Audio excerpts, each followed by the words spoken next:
என் அன்பு குழந்தையே, இன்று முதல் நீ எடுத்து வைக்கும் ஒவ்வொரு அடியும் உன் முயற்சியின் வெற்றி படிகளாக மாறும். உன் மனதில் என்ன நினைத்துக் கொண்டிருக்கிறாய் என்பது எனக்கு தெரியும். சிறிது காலம் பொறுமையாக இரு. நான் நல்ல விதமாக அதை நடத்தி தருவேன். உன் வீட்டை நான் பாதுகாத்து நிற்கையில் நீ எதற்கும் அஞ்ச வேண்டாம். இன்று கிடைக்காவிட்டால் நாளை கிடைக்கும் என்று எதிர்பார்த்து இரு. நாளையும் கிடைக்காவிட்டால் மறுநாள் கிடைக்கும் என்று எதிர்பார். உனது எதிர்பார்ப்பை தாண்டிலும் கிடைக்காத போது ஒரு நாள் கிடைக்கும் என்று இரு. நிச்சயம் கிடைக்கும். சோதனைகள் என்னை தீண்டும் ஒவ்வொரு முறையும் எனக்கு நானே ஆறுதல் கூறிக்கொள்கிறேன். என்றோ ஒரு நாள் அத்தனை சோதனைகளையும் நீங்கி நிம்மதியாக வாழ்வேன் என்று உங்களுடைய வாழ்க்கையில் நீங்கள் தீட்சியடைய வேண்டும். கஷ்டம் என்று கவலை கொள்ளாதே. கருணை காட்டும் பாபாவின் பொற்பாதத்தில் சமர்ப்பித்து விடு. எல்லாம் பாபா பார்த்துக் கொள்வார். அவர் இருக்கையில் நாம் அனைவரும் புலம்ப தேவையே இல்லை. விரைவில் அதிசயம் நடக்கும். ஏற்பட போகும் அதிசயங்களுக்கு நன்றி என்று மட்டும் ஆழமாக மனதில் சொல்லிக்கொண்டே இருந்தால் போதும். இந்த உலகத்தில் ஒவ்வொருவரும் ஏதோ ஒரு விதத்தில் புண்ணியம் செய்தவர்களே. பாபா உம்மை நம்பி ஒரு இடத்திற்கு செல்கிறேன், எனக்கு துணையாக வாரும் என்று நீ ஒவ்வொரு முறை வெளியே செல்லும் போது அதை சொல்லிக்கொண்டே செல்ல வேண்டும். அப்போதுதான் நான் முழுமையாக உன்னுடன் வருவதற்கு நீயும் விருப்பப்படுகிறாய் என்பது எனக்கு தெரியும். வாழ்க்கையில் நடைபோட துணை வேண்டும், ஆனால் அவைகள் உன்னோடு இறுதி வரை வரப்போவதில்லை. நீ இந்த உலகத்திற்கு எப்படி வந்தாயோ அதை போலவேதான் அவர்களும். அதனால் யார் ஒருவை உன்னை காயப்படுத்தினாலும் நீ அவர்களை விட்டு நகன்று விடு. இந்த பிறவியோ நீ எடுத்த பொக்கிஷம். அதை உன்னை நேசிப்பவர்களுக்கு மத்தியில் பகிர்ந்து கொள். உன்னை தோற்க விடுவேனா? அதற்காகவா நான் உன்னை தேடி வந்திருக்கிறேன். நிச்சயமாக உன்னை நான் கரை சேர்ப்பேன். இது தெரியாமல் கவலைப்பட்டுக் கொண்டிருக்கிறாய். நம்பிக்கைதான் வாழ்க்கை என்று நான் சொல்லிதான் உனக்கு தெரிய வேண்டும் என்பது இல்லை. உன்னுடைய கவலைகளை தூக்கி எறி. உன்னுடைய துன்பங்கள் ஒரு முடிவுக்கு வந்து விட்டன. ஒருவன் எவ்வளவுதான் நசுக்கப்பட்டு வேதனைப்பட்டவனாக இருப்பினும் இம்மசூதியில் கால் வைத்தவுடனே அவன் மகிழ்ச்சியின் பாதையில் செல்கிறான். இங்கே உள்ள பக்கிரி மிகவும் அன்பானவன். உன்னுடைய கவலையை ஒரு நாள் இல்லை என்றால் ஒரு நாள் நிச்சயம் கேட்டே தீர்வேன். பாவத்தை செய்தவன் சந்தோஷமாக இருக்கிறான் என்று எண்ணாதே. அவனுக்கு பகவான் எந்த சமயத்தில் எப்படி தண்டனை தருவார் என்பது யாருக்கும் தெரியாது. ஒரு நல்லவனை ஒரு தீயவன் ஏமாற்றுகிறான் என்றால் நல்லவனின் பாவத்தை எடுத்துக்கொண்டு தீயது செய்கிறவன் தன்னிடம் இருக்கிற சிறிதளவு புண்ணியத்தை அந்த நல்லவனிடம் ஒப்படைக்கிறான் என்று பொருள். இந்த கருத்தை மனதில் வைத்துக் கொண்டு உலகில் அனைத்தையும் பார்க்க பழகிவிட்டால் அனைத்தையும் மிக எளிதாக, மிக நீதியாக தோன்றும். உங்களை யாரோ ஒருவர் பின்தொடர்ந்து கொண்டே இருக்கிறார்கள். அவர் வேறு யாரும் இல்லை, நான் தான். ஏதோ ஒரு ஜீவராசியின் உருவத்தில் உங்கள் கூடதான் நான் வந்து கொண்டே இருக்கிறேன். அது ஏன் உங்களுக்கு புரியவே மாட்டேங்கிறது? ஒருவர் சந்தோஷமாக இருக்க விரும்பினால் கடவுளை சந்தோஷப்படுத்த வேண்டும். கடவுளை சந்தோஷப்படுத்துவது என்பது அவரது நாமத்தை சொல்லிக் கொண்டிருப்பதே. நீங்கள் எந்த ஒரு மாலையோ அந்த படத்திற்கு போட்டுவிட்டு பூஜை செய்ய வேண்டும் என்ற அவசியம் இல்லை. நீங்கள் எந்த ஒரு இடத்தில் இருந்தாலும் அந்த கடவுளுடைய நாமத்தை நீங்கள் உச்சரித்தாலே போதும். நான் ஏதாவது ஒரு ரூபத்தில் உங்களுக்கு உதவி செய்து கொண்டுதான் இருப்பேன். நான் உங்கள் சேவகன். என் திட்டங்களை நம்புங்கள். நான் உங்களை ஒருபோதும் ஏமாற்றவே மாட்டேன். யாரும் இல்லை என்ற எண்ணத்தை உனக்குள் ஏற்படுத்திக் கொள்ளாதே. உனக்குள் நானும் எனக்குள் நீயும் இருக்கும் போது அந்த எண்ணமே தவறாகும். நாங்கள், அதாவது நீங்கள் தூங்கும் நேரம்தான் நான் விழிக்கும் நேரம். வீட்டிற்குள் அனுமதித்த என்னை சிம்மாசனத்தில் வைத்து அழக பார்க்கிறார். உங்களுடன் உங்கள் குடும்பத்தில் ஒருவனாய் இருந்து உனக்கு உதவி செய்ய அனுமதிப்பாயா? என் அன்பு செல்லமே, நீ தைரியமாக செல். நான் உன் கூட வருகிறேன். நீ போகும் முன் உன் வேலையை முடிக்க நான் அங்கே இருப்பேன். உனக்கு ஒரு விஷயத்தை சொல்கிறேன், கேள். நான் உன்னுடன் எங்கும் எப்போதும் இருக்கிறேன். உன் குழந்தையை நினைத்து கவலைப்படாதே, வருத்தப்படாதே. வீட்டில் இருக்கும் பிரச்சனையை நினைத்து கவலைப்படாதே. இவை அனைத்தும் ஒரு விதமான மாயை. ஒரு பெரிய பங்களாவில் வாழ்ந்தாலும் சிறிய குடிசை வீட்டில் இருந்தாலும் இந்த இரண்டு பேருக்கும் நிறைய வித்தியாசங்கள் இருக்கிறது. ஏனென்றால் சிலர் பணம் வைத்திருப்பவன் ஆணவமாக திரிகிறான். ஆனால் எதுவும் இல்லாதவன் சோத்துக்கு திண்டாடுகிறான். பசியோடு இருப்பவனுக்கு செய்யும் உதவி உங்கள் பணம்தான். ஆகையால் இவர்கள் இரண்டு பேருக்கும் ஏகப்பட்ட வித்தியாசங்கள் உள்ளது. எதுவென்று உங்களால் தீர்மானிக்க முடிகிறதா? மிகுந்த பணமுடன் இருக்கின்றவன் ஒரு ஆணவத்தில் தெரிவான். நான் எதற்கு செய்ய வேண்டும் என்ற ஒரு ஆணவம். காசை கொடுத்தால் கடவுளை கூட வாங்கிவிடலாம் என்று விட ஒரு ஆணவம். அது மட்டுமல்லாமல் அந்த பணத்தை வைத்துக் கொண்டு எதை வேண்டுமானாலும் சாதித்து விடலாம் என்ற ஒரு ஆணவம். ஆணவத்திலே பிறந்து ஆணவத்திலே வாழ்கிறான், ஆணவத்திலே சாகிறான். இதுதான் உண்மையில் நடக்கிறது. ஆனால் குடிசை வீட்டில் இருப்பவனுக்கு சாமி படம் வாங்கி வைக்க கூட பணம் இருக்காது.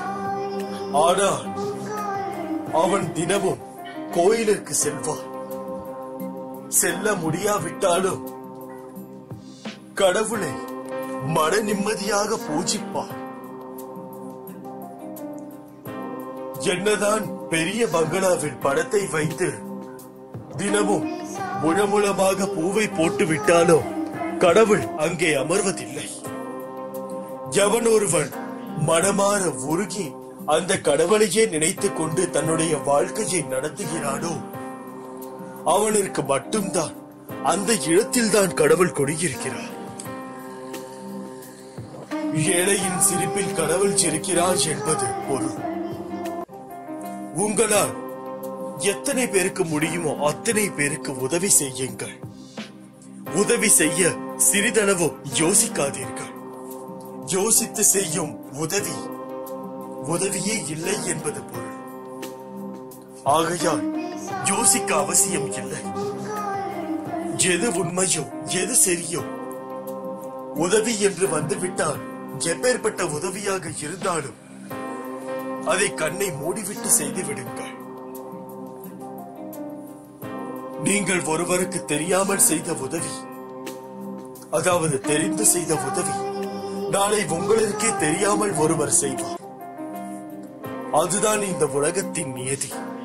நீங்கள் இந்த உலகத்தில் எது செய்தாலும் அது உங்களுக்கு திரும்பி வரும் என்று யோசித்துக் கொள்ளுங்கள். அதற்காக பலனை எதிர்பார்த்து உதவி செய்ய வேண்டாம். உன் கர்ம பலன்கள் அனைத்தும் விலகிவிட்டது. நீ செய்த பாவங்கள் அனைத்தையும் போக்கிவிட்டேன். படிப்படியாக அனைத்தும் உன்னை விட்டு விலகிவிடும். நீ விரும்பிய வாழ்க்கையை வாழப் போகிறாய். அனைவரும் வியக்கும் வகையில் உயர்ந்த நிலைக்கு வரப்போகிறாய். உன்னை நான் கைவிடவே மாட்டேன். எப்பொழுதும் பல ஜென்மங்களில் செய்த புண்ணியத்தால் தான் இப்பிறவியில் மனிதனாக பிறந்தோம். இப்பிறவியில் பல புண்ணியங்கள் செய்ய பாபாவின் திருவடியில் சரணடைவோம். தருவதற்கு நானும் பெறுவதற்கு நீயும் தயாராக இருக்கும் அந்த கட்டத்தில் நீ விரும்பியது கிடைக்கும். இது எனது சத்திய வாக்கு. இந்த சாயின் மார்க்கத்தில் நுழைந்தவர்கள் யாருமே வெறும் கையுடனும் மனக்குறையுடனும் இதுவரை சென்றதில்லை. இனிமேலும் செல்ல போவதில்லை. நான் நடத்தும் காலம் வந்துவிட்டது. நீ விரும்பியதெல்லாம் கிடைக்கப் போகிறது. ஏனென்றால் பொருத்தி இருந்த காலங்கள் போதும் என்று முடிவு செய்து விட்டேன்.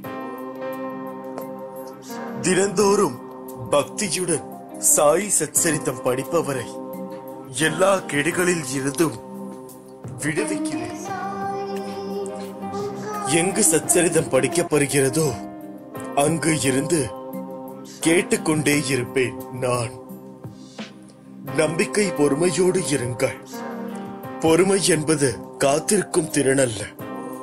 ஆனால் காத்திருக்கும் போது ஒரு நல்ல அணுகுமுறையை வைத்திருக்கும் திறன். உனக்கு எந்த கெடுதலும் வராமல் தான் ஷீரடியில் இருந்து பார்த்து பார்த்து செய்து கொண்டிருக்கிறேன். உன் நம்பிக்கை என்றென்றைக்கும் வீண் போகாது. உன் கவனம் என் மீது இருக்கட்டும். நான் உன்னை கவனித்துக் கொள்கிறேன் என்று நான் கூறியுள்ளேன். உங்களது சிந்தனை எல்லாம் என்னை பற்றியதாக இருக்கும் போது மற்ற எதை பற்றியும் பக்தன் கவலை கொள்ள தேவையில்லை. நீ செய்த புண்ணியத்தால் உன்னுடைய குழந்தைக்கு எந்த குறையும் இல்லாமல் சகல சௌபாகியங்களுடன் வாழ்வாள். இந்த பிறவியில் உனக்கு அவள் தான் தாய்.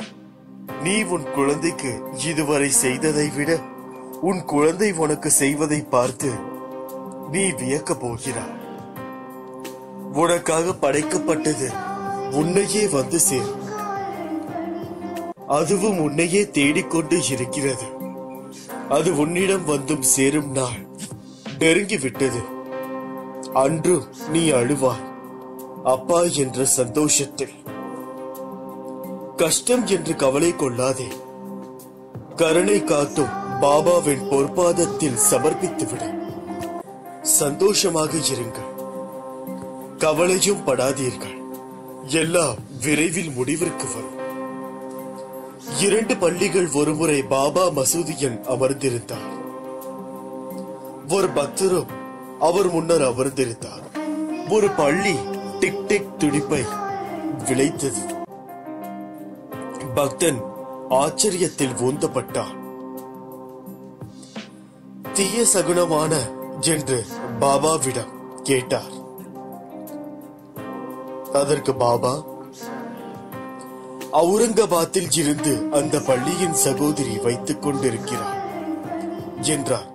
சிறிது நேரத்தில் அவுரங்காபாத்தில் இருந்து ஒரு குதிரை ஒரு பெருந்தகை பாபாவை பார்க்க வந்தார்.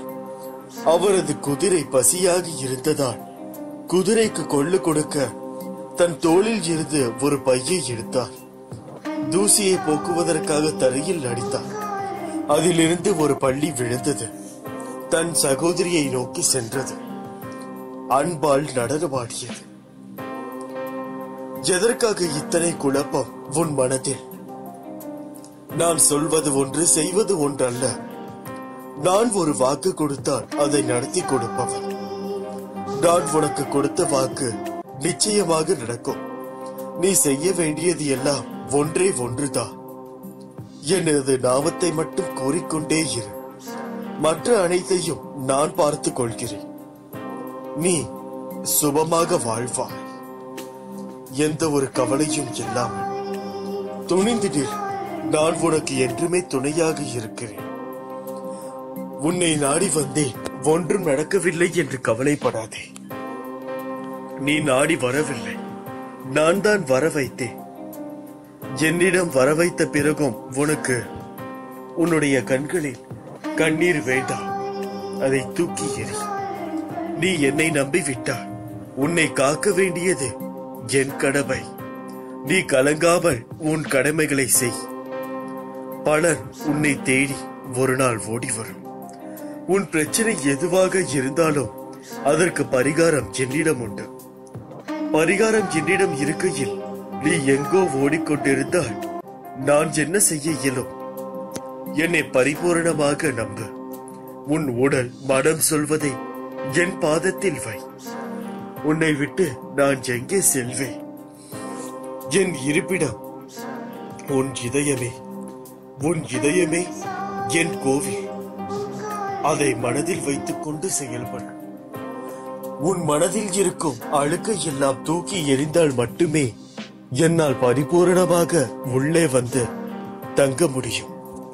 நான் உள்ளே வந்து தங்குவதும் தங்காமல் இருப்பதும் உன் மனதில் தான் உள்ளது. என் சம்மதம் இல்லாமல் மரணம் கூட உன்னை தொட முடியாது. நீ எதற்கும் பயப்பட தேவையில்லை. எனக்கு தெரியும். பொறுமையாக இரு. ஒவ்வொரு பிரச்சனைக்கும் ஒரு தீர்வு இருக்கிறது. ஆகையால் அந்த தீர்வை நோக்கி நீ ஓடிக்கொண்டே இரு. எல்லா திசைகளிலும் நான் உன்னை சூழ்ந்து நிற்கையில் நீ எதற்காக பயப்படுகிறாய்? நீ எனது பிடியிலேயே இருக்கிறாய். நானே உனது தந்தை. உனக்கு துன்பம் நேர நான் எப்படி அனுமதிப்பேன்? வெறும் தண்டத்துக்கா நான் இங்கு இருக்கிறேன்? உனது எல்லா கவலைகளில் இருந்தும் எப்படி விடுவிக்கிறேன் என்று மட்டும் பார். தைரியத்தை இழந்து விடாதே.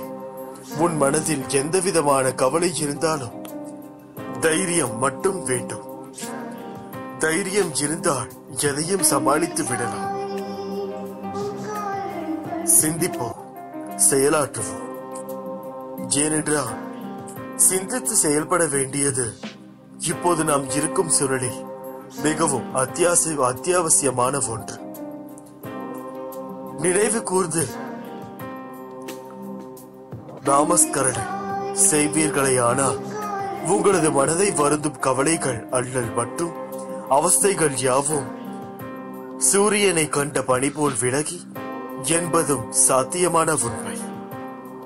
எனது திருவடிகளை பற்றிக் கொள்ளுங்கள். நான் உங்களை பற்றிக் கொள்வேன். ஏனென்றால் என்னுடைய திருவடிகளை பற்றியவன் என்றுமே கஷ்டப்பட்டதாக சரித்திரமே இல்லை. எவன் ஒருவன் என்னையே நாடி எனக்காகவே வாழ்கிறானோ அவனை நான் முழுவதுமாக எடுத்துக் கொள்கிறேன்.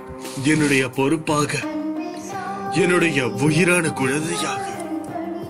அவன் எந்த அளவுக்கு என்னை நினைக்கிறானோ அதைவிட 10 மடங்கு நான் அவனை நினைப்பேன். அதற்காக நீங்கள் என்னை பற்றி நினைத்தாலே போதும் என்பது இல்லை. உயிராக அன்புடன் இருக்க வேண்டும் என்றுதான் நான் கேட்கிறேன். உங்களிடம் நான் கேட்பது அன்பு, நம்பிக்கை, பொறுமை மட்டுமே. ஆகையால் இந்த 3ஐ மட்டும் என்னிடம் சரணடைந்து என்னிடம் கடைபிடித்து நீங்கள் எதை கேட்டாலும் உங்களுக்கு நான் தருவேன் என்பதில் எந்தவித சந்தேகமும் உங்களுக்கு தேவையில்லை. நீ வாழும் வாழ்க்கை ஒரு அர்த்தம் உள்ளதாய் வாழ வேண்டும். வாழ வேண்டும் என்பதற்காக வாழாதே. இந்த பிறவியில் நீ கொண்ட பெயர் அம்மா, அப்பா, உன் குடும்பம், உன் நண்பர்கள், உன் கனவு, இவையெல்லாம் இந்த ஜென்மத்தில் மட்டுமே அமையும். ஆனால் ஜென்ம ஜென்மங்களாய் தொடர்கிற நம் பந்தம் எல்லா வகையிலும் உன்னை அறிந்தவன் நான். இந்த ஜென்மத்தில் நிகழ்வுகளை நடத்ததும் நடப்பதும் நடக்கப் போவதும் நான் அறிவேன். பண்பு குணநலத்துடன் வாழ நினைப்பவர்கள் மிக குறைவு. அவர்களுள் நான் தேடி எடுத்த பொக்கிஷம் நீ. வாழ்க்கையை உணர்வுள்ள வாழ்க்கையாய் வாழ நினைக்கும் எண்ணம் மற்றவர்களின் உணர்வுகளுக்கும் மதிப்பு கொடுக்கும் எண்ணம் பிறவியிலேயே நீ கொண்டது. உன் குணத்தை மற்றவர்களுக்கு நல்லதாய் நினைக்க வேண்டும் என்ற உன் எண்ணத்தை எப்போதும் உனக்கு அருளுவேன். வாழ்க்கையில் 1000 நடந்திருக்கலாம். ஆனால் தவறுகளை நீ மாற்றிக்கொள்ளும் மனப்பக்குவமுடன் போராடும் உன் தன்மை மிக பெரியது. உன் போராட்டங்களுக்கான பதிலை நிச்சயம் நான் உன்னிடத்தில் புதையலாய் சேர்ப்பேன். நீ என்னை தேடி அலையும் தருவாயில் நான் உன்னிடத்தில் தான் இருக்கிறேன் என்ற என் குரலை நீ கேட்க மறுத்து விட்டாய்.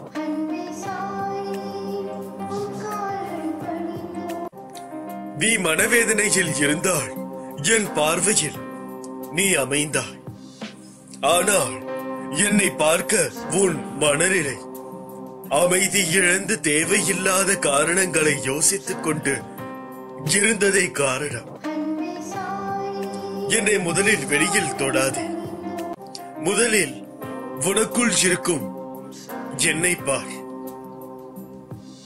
நீ என்னை நோக்கும் பார்வை ஒரே பார்வையாக இருப்பதால் தான் நான் உன் சிந்தையை மாற்ற முயற்சி செய்கிறேன். என்றுமே நீ என்னுடைய பூரணமான குழந்தை. ஆகையால் தெளிவாக இரு. நான் இருக்கும் போது என்னை மீறி எதுவும் நடக்காது. ஆகையால் கவலை இல்லாமல் இரு. நீ என்னை நம்பி விட்டால் உன்னை காக்க வேண்டியது என்னுடைய கடமை. அவமானத்தை என்றுமே பொறுத்துக்கொள். தக்க சமயத்தில் உன்னை உயர்த்துவேன்.